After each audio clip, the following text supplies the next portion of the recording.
علی محمد المصطفیٰ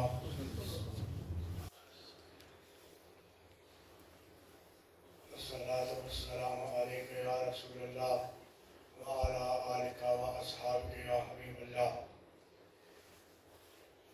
میں نہایت واجب الاحترام علماء کرام، نعت خوان حضرات الخصوص، سید السادات حضرت پیر سید انور حسین شاہ صاحب کاظمی، اصل میں بیمار ہوں 3 دن سے، اور دوائیوں کی وجہ سے بس آپ کو نیند بھی آ جاتی ہے، بات بھی ذہن سے نکل جاتی ہے، مگر الحمدللہ ہمارے قبلہ پیر و مرشد حضور قبلہ مفکر اسلام شہزادہ غوث اعظم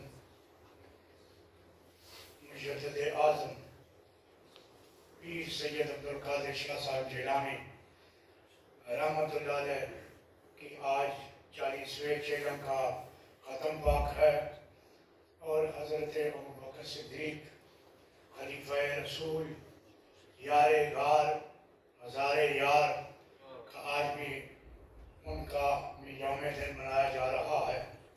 مگر جہاں تک میری سوچ ہے، جب تک میری ہوش ہے، میری اب 42واں سال عمر ہے، اور ہمارے گھر میں ہم حضور مفکر اسلام کے ان کے ہاتھوں میں پیدا ہوئے، جوان ہوئے ہیں، مگر ہم فخر سے یہ کہہ سکتے ہیں مانچسٹر شہر اور شفیل شہر پچھلے 45 سالوں سے ہر سال جب حضرت ابوبکر صدیق کے ایام آتے ہیں تو باقاعدگی سے علماء کی بڑی مجلس ہو کر آپ حضرت صاحب حافظ غفور صاحب شفیع کے سابقہ امام ہے، ہر سال ان کے اشتہار بھی ہم نکالتے ہیں اور حضرت ابوبکر صدیق کا دن بھی منایا جاتا ہے۔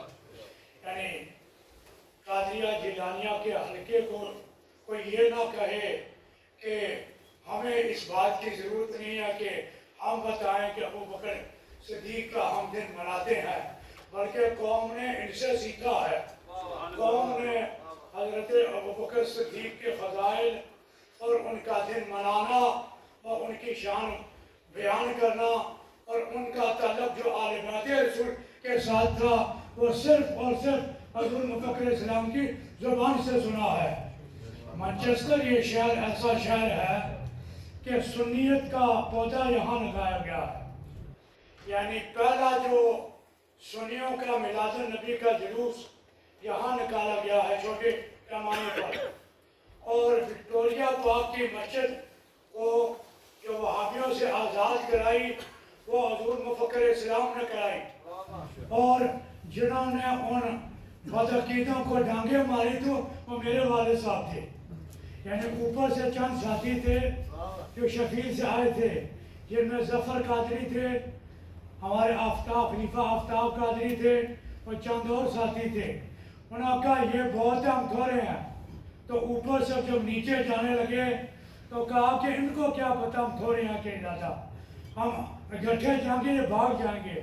تو ایسے تھے، انہوں نے جو ونڈو کھول کے ونڈو سے چھلانگے لگا کے بھاگے تھے۔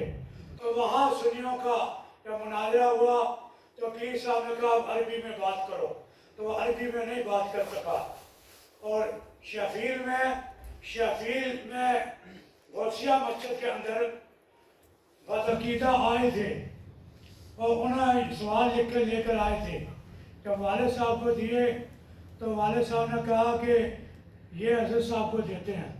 جب پیر صاحب حضرت صاحب رحمۃ اللہ علیہ کو دیے تو اس زمانے ابو جان کہتے ہیں وہ جوانی کا یوبن تھا، وہ جلال تھا، وہ ذکر و فکر تھا کہ آپ ہمارا گھر تھا 54 ہینڈ اسٹریٹ، آپ سفر سے آئے اور رومی کا کوئی شعر پڑھ رہے تھے اور کہہ رہے تھے کہ کبھی کبھی شیشہ بھی پتھر توڑ دیتا ہے، حالانکہ اصول ہے کہ پتھر شیشے کو توڑتا ہے۔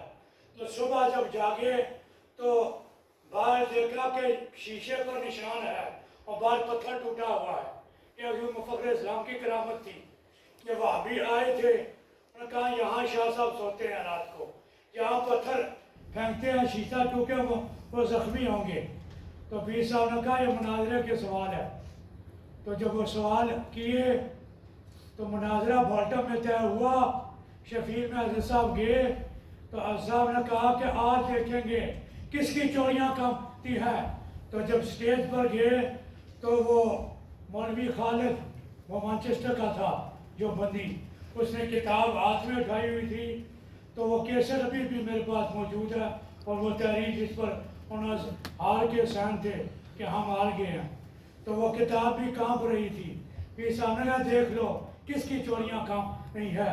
یہ غوث پاک کے شہزادے کی کرامت تھی کہ آج گھر گھر میں میلاد النبی، گھر گھر میں سنیوں کی مسجدیں ہیں.